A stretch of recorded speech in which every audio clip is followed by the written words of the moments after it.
So breakfast করে হোটেলে ফিরে আরেকবার স্নান করে এরকম রেডি হয়ে গেলাম। আমি এই আলিয়া কাট কুর্তিটা পরেছিলাম। তো তারপর না আমরা গাড়িতে উঠে যাই সমস্ত লাগেজ নিয়ে, বিকজ আমাদের হোটেল থেকে চেক আউট করার সময় হয়ে গিয়েছিল। তো আমাদের প্ল্যান ছিল যে গাড়ির মধ্যেই লাগেজ রেখে গাড়িটাকে একটা পার্টিকুলার জায়গায় পার্ক করে দেন আমরা বাকি জায়গাগুলো ঘুরবো। সো ফার্স্টেই আমরা চলে গিয়েছিলাম গীতা ভবন, কারণ ওখান থেকে লাঞ্চ কুপন কাটার ছিল, এবং তারপরে ওখান থেকে আমরা চলে গেছিলাম নামহাট্টা ভবনে। এই ভবনে বেসিক্যালি এসেছিলাম আমরা শপিং করার জন্য, বিকজ এখানে একটা হোলসেল মার্কেট আছে। এটা দেখো, নামহাট্টা ভবনের ভেতরটা এতটাই সুন্দর দেখতে। এটা হচ্ছে ওয়ান অফ দ্য ওল্ডেস্ট ভবন।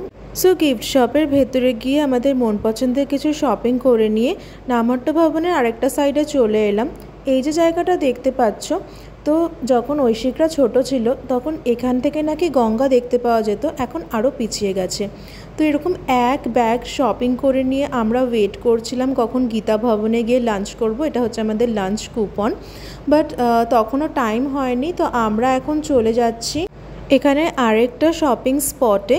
মেইনলি এটা একটা মন্দির। তো আমি ফার্স্ট টাইম এখানে টোটোতে চড়লাম। এখানে টোটোতে না দুটো রো অফ সিট আছে। তো সামনেটায় ঐশিক বসেছিল এবং পেছনেরটায় আমি আর আন্টি বসেছিলাম। তো আমরা এখন চলে এসেছি চন্দ্রদয়া মন্দিরে।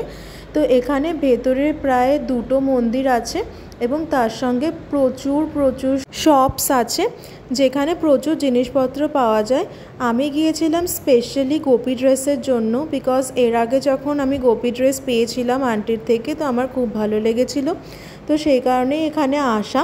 তো এই জায়গাটা আন্টির চেনা, তো আন্টির চেনাশোনা দোকানেই আমরা গিয়েছিলাম। এটা হচ্ছে মন্দির, আর এই সাইডে হচ্ছে দেখতেই পাচ্ছ সেই ড্রেস শপগুলো। তো এখানে না প্রচণ্ড গরম ছিল। শপিং টপিং করার পরে দেখো আমার মাথার মধ্যেও ওড়নাটাকে আমি এরকম গার্ড করে দিয়েছি। আমাদের কাছে ছাতা ছিল না ওই সময়। তো আমি আর ঐশিক ফার্স্টে হেঁটে হেঁটে চলে আসি এই গীতা ভবনে, যেখানে কিনা আমাদের আজকে লাঞ্চের কুপন কাটা ছিল। তো এটা হচ্ছে গীতা ভবন। এটা হচ্ছে ওয়ান অফ দ্য ওল্ডেস্ট আর অনেক বড় একটা ভবন। অনেক লোক একসঙ্গে এখানে থাকতে পারে। তারপরে আমরা চলে আসি এই খাওয়া দাওয়ার জায়গাটাতে।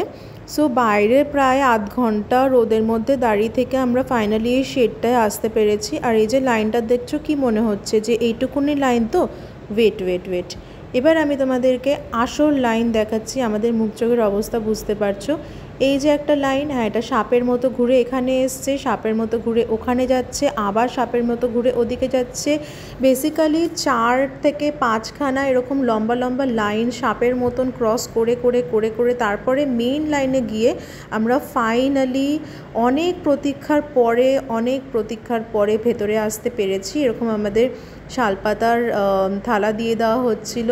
মানে এখানে এসে না সব ভুলে গেছিলাম, সত্যি কথা বলছি। এত কষ্ট হয়েছিল বাইরে দাঁড়াতে, এখানে এসে সব ভুলে গেছিলাম। তো ফার্স্টেই চলে আসে খাওয়ার জল, এবং দেখতেই পাচ্ছ এরকম ট্রলি করে খাবার আসছিল।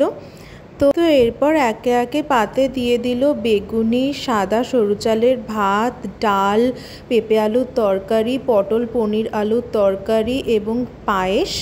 এবং খাবার পরিমাণ এবং স্বাদ খুবই ভালো ছিল।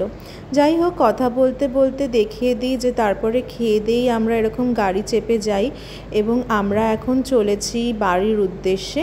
বাট রাস্তার মাঝখানে আরেকটি মন্দির দর্শন করেছিলাম, সেটা ভিডিও করার মতন আর এনার্জি ছিল না।